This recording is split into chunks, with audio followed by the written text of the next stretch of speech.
کوئی رسائی نہیں ہے. یہ سیکریٹو ٹرائل ہمیں قبول نہیں ہے. بتاؤ. ہمارے ملک کے آئین اور قانون کے مطابق یہ حق ہے ہر شہری کا اور میڈیا کے ہر رکن کا کہ وہ دیکھ سکے کہ انصاف کیسے ہو رہا ہے. کیا انصاف ہو رہا ہے, نہیں ہو رہا, جج کے تیور کیا ہیں, گواہان کے تیور کیا ہیں. یہ بہت اہم ہے.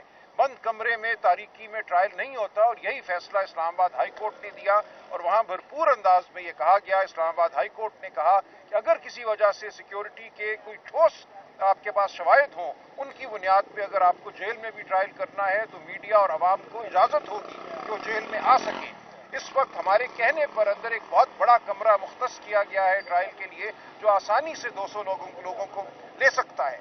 لیکن گنے ہوئے 8-10 لوگ جو خود یہ پلانٹ کرتے ہیں, ان کو کہتے ہیں یہ عوام ہیں, یہ پبلک ایٹ لارج ہے. میڈیا کے 3-4 لوگوں کو آنے دیتے ہیں, ان کو بھی ایک شیشے کے پیچھے بٹھاتے ہیں, فیملیز کو دور بٹھاتے ہیں. یہ ایک ڈھونگ رچایا جا رہا ہے. ہم واپس عدالت عالیہ کے پاس جائیں گے. میں خود آج اسی لیے آیا ہوں کہ مشاہدہ کروں یہاں کیا حالات ہیں, اور یہ جو حالات مجھے نظر آئے ہیں یہ سوائے ایک ڈھونگ کے کچھ بھی نہیں ہے.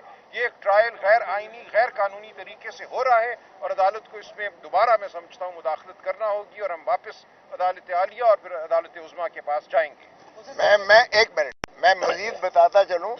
کل 6 گھنٹے کل بٹھا کے, سارا دن بٹھا کے ہماری بحثیں سننے کے بعد ہم نے کہا جناب آپ کو کیا جلدی ہے, سائفر کیس کی بات کر رہا ہوں, آپ کو کیا جلدی ہے؟ ابھی تو تفصیلی فیصلہ بھی نہیں آیا ڈویژن بینچ کا. تفصیلی فیصلے کے پہلے دیکھ تو لیں, اور اس کی روشنی میں ہی آپ آگے بڑھ سکتے ہیں, وغیرہ نہیں بڑھ سکتے. یہ ٹرائل آپ کا پہلے بھی کلعدم کر دیا گیا تھا, سارا کا سارا کلعدم کر دیا گیا تھا. آج آپ پھر بضد ہیں, کل بضد سے فرد جرم لگانا ہے.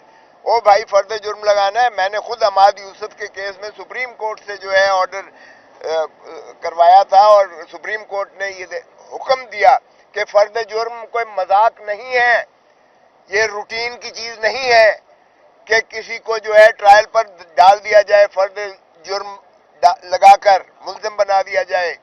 فرد جرم سے پہلے ملزم نہیں ہوتا, وہ اس کو ملزم بنا دیا جائے, اور اس کے بعد اس کا ایک ٹرائل ہو, اس کی مشتہری منادی ہو, بدنامی ہو, عزت نفس مجروح ہو, خاندان اس کا جو ہے خانوادہ اس کی بدنامی ہو, سارا کچھ ہو, اور اذیت و کرب کے بعد بالآخر آپ اس کو بری کرتے ہیں. اور پھر اس میں جورسڈکشنل انکیپیسٹی کی باتیں تھیں. سپریم کورٹ کہہ چکا کہ پہلے اس چیز کا تعین کیا جائے کہ جورسڈکشن ہے بھی کہ نہیں ہے, اور سارے استدلال ہم نے کہا کہ پہلے تفصیلی فیصلہ آ لینے دیں, اس کی روشنی میں آپ کر بھی سکتے ہیں جیل ٹرائل کہ نہیں. لیکن جلدی ہے, پتہ نہیں کس چیز کی جلدی ہے. حکم نامے ملتے ہیں کہ یہ کرنا ہے وہ کرنا ہے. پھر جب ہم نے کہا کہ جی کم از کم فورن 4 جرنلسٹ یہاں آئے ہوئے تھے جن کے ہم نے نام لیے, ہم نے کہا یہ جرنلسٹ بھی بلائے جائیں. پاکستانی بھی ہم نے آپ سے لیے, چینل جتنے ہیں, لیکن انہوں نے کہا جی کلیئرنس ملے گی. کلیئرنس کون دے گا؟ اس کا مطلب ہے کہ عدالت اب وہ نہیں کر رہی ہے اوپن ٹرائل, کوئی اور کنٹرول کرتا ہے اس کو. وکلا ہے تو وکلا آپ کے سامنے دھکے کھا رہے ہوتے ہیں, باہر ہوتے ہیں, یعنی ان کی بھی کلیئرنس کوئی اور دے گا, تو پھر کیسا یہ اوپن ٹرائل ہے؟ چلیں جی سر, واپس آگے کریں. ایک منٹ ہم سلمان راجہ اور میں, ہمیں اب کہا گیا ہے کہ آپ تشریف آ جائیں, اور ہم جا رہے ہیں اس میں انڈر پروٹیسٹ جا رہے ہیں کہ ہمیں یہ اس میں کوئی ٹرانسپیرنٹ چیز نظر نہیں آئی. بٹ ہم اس وقت جا رہے ہیں کہ ہم بھی دیکھیں کہ کیا ماحول ہے.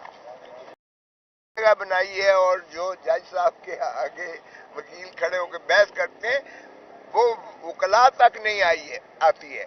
رشتہ دار جو دونوں ماشاءاللہ فارمر پرائم منسٹر اور فارمر فارن منسٹر کی فیملیز آئی ہوتی ہیں, ان کو بھی آواز نہیں سنائی دیتا کچھ بھی.